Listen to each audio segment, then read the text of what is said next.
Brian Krause here, and today we're doing a Platitude Buster. Why do I call it a Platitude Buster? Because often in technology, we say things that sound really good, really sharp, but I don't think anybody knows what the heck it means. And today we are talking about enterprise-grade password managers. I think everybody is very well aware there's a problem with passwords. First and foremost, they are a pain in the butt. They're the only thing that keep our applications and our data safe, but we forget them. They get stolen all the time, cause a problem. So we solve this with some sort of password management.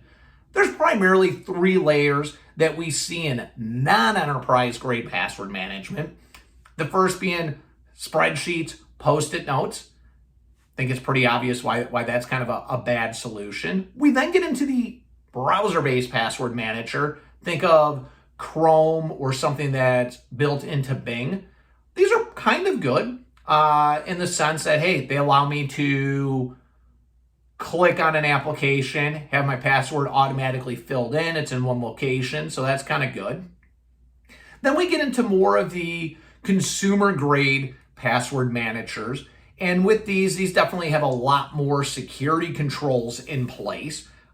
However, they don't really have a great way to address sharing and certainly don't have a great way of compliance. And then, of course, we have all sorts of different hokey little solutions out there. Here I got my nice little password manager, which you do see things like this sold on TV, by the way, when you see somebody sell a book with a lock on it. And I have seen plenty of those.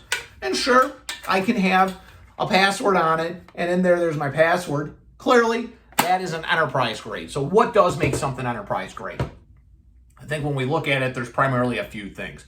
One, where are the passwords stored? Are they stored in some sort of highly encrypted vault that's impossible or very, very difficult to access? If the question's yes, then you probably have an enterprise vault. When we look at the browser-based password managers, those are somewhat secure, but then there's always this resident aspect of the vault that's stored in memory on the machine. And I have videos of this that shows how easy to steal that is. And if you want to really take your centralized password management to a whole new level, you probably want to even integrate it into your existing PAM solution so you can store those passwords in with all the different privileged accounts. So I think security is definitely first and foremost into something being enterprise grade or not. Now, that's just the base level of security of where we store the password. The next thing is, how do we access it? Well, I think if something's going to be enterprise grade, it needs to integrate within our SSO solution. So when you think about it at work, you have some sort of portal you log into, you have the little tiles with your application. There should be one that you click that also gets you into your password manager. If you have that, I'm going to say we're well on our way to having something that's enterprise grade.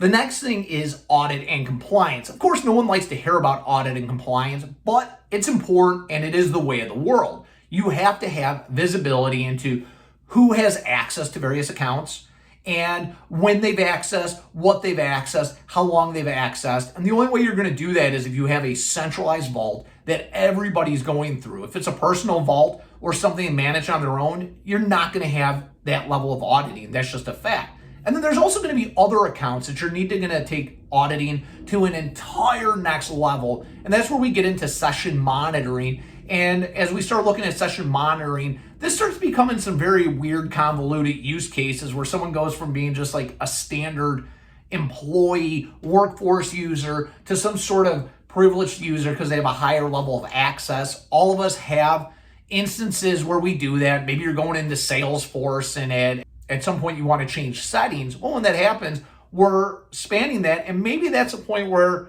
you want to record that session. So this is kind of quasi Big Brother looking at what somebody's doing. But when you're in a corporate system, that's just part of how things work. Now, we have to have advanced levels of security controls on there. And this is very much where multi-factor authentication comes in. But multi-factor authentication is a strange thing. It's not just about, do I have a way to do MFA into an account? That's super easy. Everybody's solved that a million times over. Do I have a consistent MFA that is the same MFA technology that goes across all of my different accounts, all of my different systems, and also has some analytics built in, so I'm not having to always re-authenticate every single time I'm trying to go into an app. When you start asking those questions, you're getting into enterprise grade. Lastly, we look at sharing. I know your mom might tell you sharing is caring, but in the world of password management, sharing is not caring. It's definitely a bad thing, but it is a reality. There are certain applications that have shared passwords, and with those, we have to have a way to control that. And if I'm going to share a password with somebody else in the company, I need to do that in a way where I'm not emailing you a credential. Instead, I am having my enterprise vault communicate to your enterprise vault, or really the password manager, and we're just moving tiles and reprovisioning. And the only way you do that is when you have an enterprise grade manager, password manager, and that thing is going to be all based on role-based access when it comes to provisioning applications.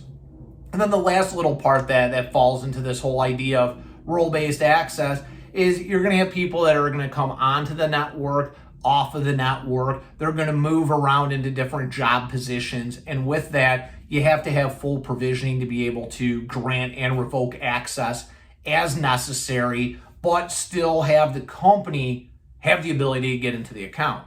And when you wrap all of that stuff together, that is what it means to have an enterprise grade password manager.